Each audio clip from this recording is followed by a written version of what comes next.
Hello, everyone, and welcome to another episode of Tuesday Tips. I'm Marin Smith here at Grow Schools, and we're here Tuesdays, 10 a.m. Pacific, 1 p.m. Eastern, talking about what's keeping school leaders up at night. And we're continuing the conversation today with Jen Svendsen from Edgility Talent Partners. Hi, Jen. Thanks for coming back. Hey, Marin. It's lovely to be here again and still talking about one of my favorite topics, which is compensation. Yeah, and I had such a great time last time talking about building compensation philosophies, and you gave so many great tips for growing schools. And today I'm hoping to get into the practical side, like how do you actually operationalize these systems? Because having good intentions around fair play is one thing, but actually building the structures and delivering them is, real budgets, real people. This is where things can sometimes get complicated. So I'm hoping you can talk more about this idea of scalable structures and what that means practically for schools and job families and levels. Let's get into the details. Yep.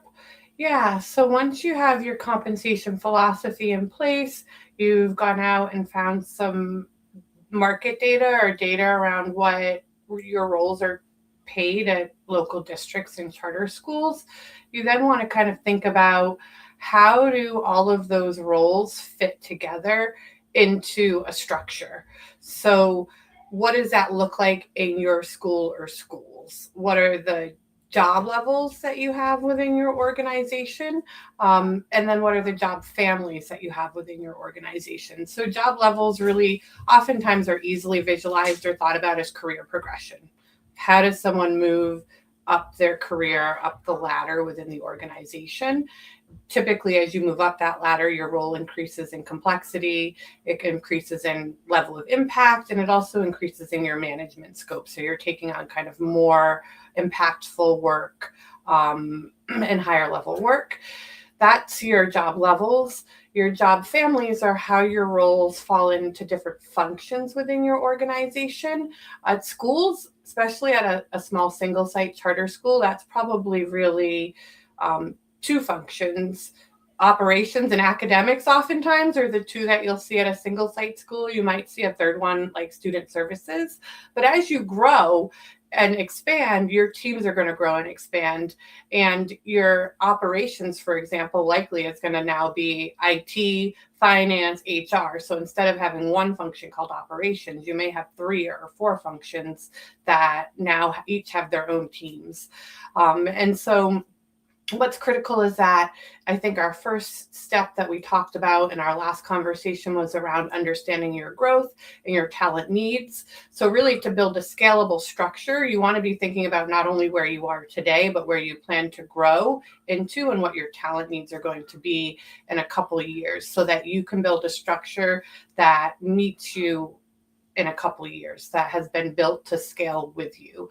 That can look like building a structure today with where you have, job levels. Most of your job levels have roles in them, but you might have 1 or 2 job levels where there's no roles yet because you haven't added those roles yet, but you anticipate that you'll be adding them in the next 2 to 3 years as your org grows and as you need, as you have more opportunities for folks to kind of be promoted and build their careers and more needs in terms of the levels within the organization. So really that's that piece about job levels, job families, and then thinking about how do those job levels and job families fit together into a structure that we can grow into over time. Got it. Yeah. Thank you for that. Quick pause real quick to welcome anyone joining us sort of midstream.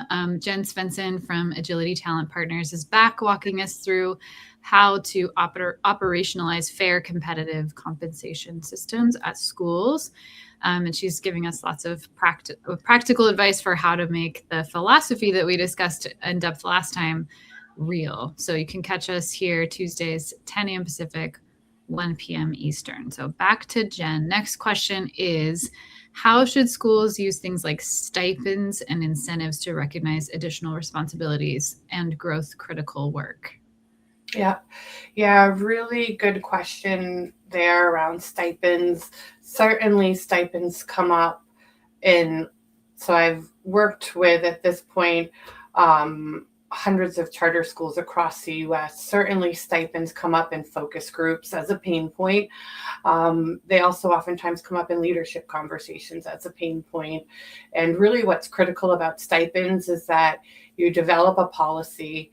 The policy is clear and transparent, and it's applied consistently across your school sites, so that folks can know what to expect when they take on additional duties. In terms of what I recommend schools kind of think about when folks are taking on additional duties, I recommend that you pay folks for work that extends their normal work day. So additional work they take on, such as coaching or after school activities, that's extending the normal work day. You should recognize work that they take on at a higher job level. So if a teacher takes on a department chair position, that's a leader role, that should be recognized.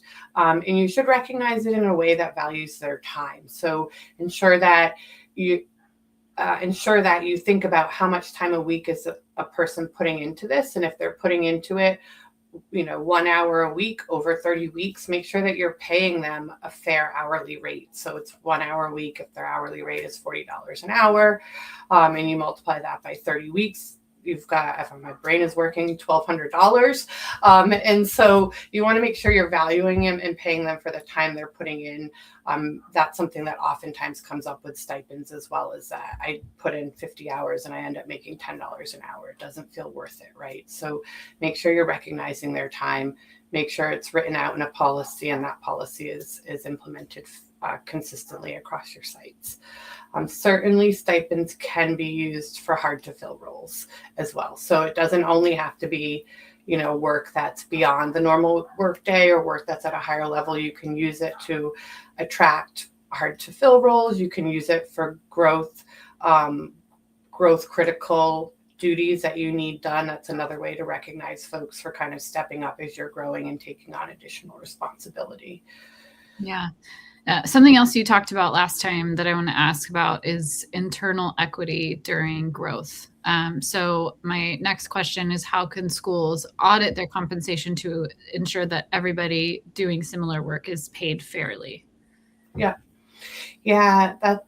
So what I typically recommend is that you either do it on a role by role basis or a job level by job level basis, but looking at the salaries for everyone in the same role, looking at what they have in terms of the experience and education that they bring to the role, and then looking to make sure that people with a similar level of experience at a similar education are being paid similarly. That works really well for teachers, right? Because you have a large group of people typically in one role. In other roles where you might only have one staff member in that role, then you'll want to look at that job level. We talked about job levels earlier. So maybe this job level is called director, let's say. You want to look at all the directors in that job level, look at their pay, and then look at what they bring to the role in terms of really there's only 3 reasons you can differentiate someone's pay legally. That's their performance in the role, their experience, their previous experience, and their knowledge, skills, and abilities. So you want to look at those 3 categories and make sure if you see differences in pay that it's explained by one of those 3 categories, and that it's not something else that could be interpreted as discrimination against a protected class. Yeah.